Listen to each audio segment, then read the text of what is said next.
আসসালামু আলাইকুম, আমি মোহাম্মদ জাকির ইসলাম। আজকে আমরা ওয়েস্টার্ন মিথোলজি চ্যানেলটিতে ফিবস অ্যাপোলো সম্পর্কে জানব। ফিবস অ্যাপোলো ছিলেন জিউস এবং লেটো বা লেটোর আরেক নাম হচ্ছে ল্যাটোনা এর পুত্র, যার জন্ম ক্ষুদ্র দ্বীপ ডেলাস। তাকে বলা হয়ে থাকে, যাকে সকল দেবতার মধ্যে সবচেয়ে বেশি গ্রিক সুলভ। গ্রিক কাব্যে তিনি এক সুদর্শন দেবতা, এক মহান সুরস্রষ্টা, যিনি তার সোনালী বীণা বাজিয়ে আনন্দে মাতিয়ে তোলেন অলিম্পাসকে। তিনি ছিলেন রূপালী ধনুকের প্রভু, ধনুবিদ্যার দেবতা, সুনিপুণ তীরন্দাজ, নিরাময়ের দেবতাও, যিনি প্রথম মানুষকে শিখিয়েছিলেন নিরাময় কলা। এই সব চমৎকার সদ্গুণাবলীর অধিকারী হওয়া ছাড়াও তিনি হলেন আলোর দেবতা, যার মাঝে নেই কোনো অন্ধকার, এবং তাই তিনি সত্যের দেবতা। তার আর ঠোঁট থেকে কখনো নিশ্চিত হয় না কোনো মিথ্যা বাণী। হে ফিবস, তোমার সত্যের সিংহাসন থেকে, জগতের কেন্দ্রস্থিত তোমার আবাস থেকে তুমি কথা বলো মানুষের সাথে। জিউসের নির্দেশে কোনো মিথ্যার ঠাঁই নেই সেখানে, কোনো ছায়াই অন্ধকারাচ্ছন্ন করতে পারে না সত্যবাণীকে। এক চির অক্ষয় অধিকারের মাধ্যমে জিউস নির্ধারণ করলেন অ্যাপোলোর সম্মান, যাতে সবাই দ্বিধাহীনভাবে বিশ্বাস স্থাপন করতে পারে তার বীণাতে বা বাণীতে।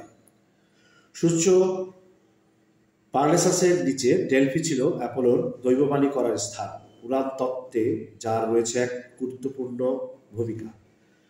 ক্যাস্টোলিয়া ছিল এর পবিত্র ঝর্ণা, সিসিফাস এর নদী। একে মনে করা হতো পৃথিবীর কেন্দ্র বলে। গ্রিস এমনকি অন্যান্য দেশ হতেও এখানে আসত তীর্থযাত্রীরা। অন্য কোনো তীর্থস্থান এর প্রতিদ্বন্দ্বী হতে পারেনি।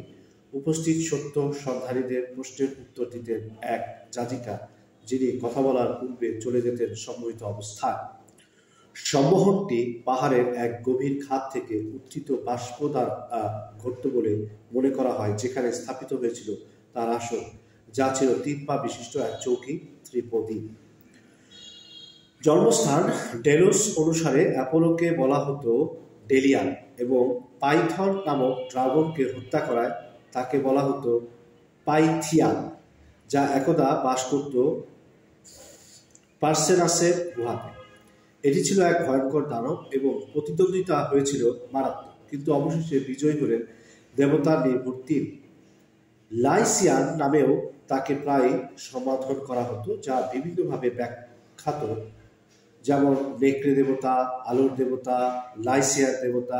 ইলিয়াডে তাকে বলা হয় স্থিয়ান, যার অর্থ হচ্ছে মুশিক দেবতা, কিন্তু কেউ জানে না তিনি মুশিকদেরকে রক্ষা করতেন নাকি ধ্বংস করতেন। তাকে প্রায়শই সূর্য দেবতা বলা হতো। তার নাম ফিবাস, এর অর্থ হলো দ্যুতিময় অথবা উজ্জ্বল, যদিও প্রকৃতপক্ষে সূর্য দেবতা ছিলেন টাইটান হাইপেরিয়নদের সন্তান হেলিওস। ডেলফিতে অ্যাপোলো সত্যিকার অর্থেই ছিলেন এক হিতৈষী শক্তি। তিনি ছিলেন মানুষ এবং দেবতাদের মধ্যে এক প্রত্যক্ষ সংযোগ, দৈব ইচ্ছা জানার ইচ্ছা। তিনি মানুষকে দিতেন প্রয়োজনীয় নির্দেশনাবলী, তাদেরকে দেখাতেন দেবতাদের সাথে শান্তি স্থাপনের পথ। তিনি ছিলেন শুদ্ধতা দানকারী, এমনকি যারা আপন জনের রক্তে রঞ্জিত তাদেরকেও তিনি করতে পারতেন পরিশুদ্ধ।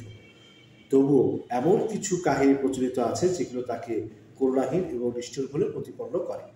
সকল দেবতাদের মতো তার মাঝেও সতত সংগ্রামশীল ছিল 2টি সত্তা। এর একটি হলো আদিম ও রুক্ষ, অপরটি হলো সুন্দর ও কাব্যিক।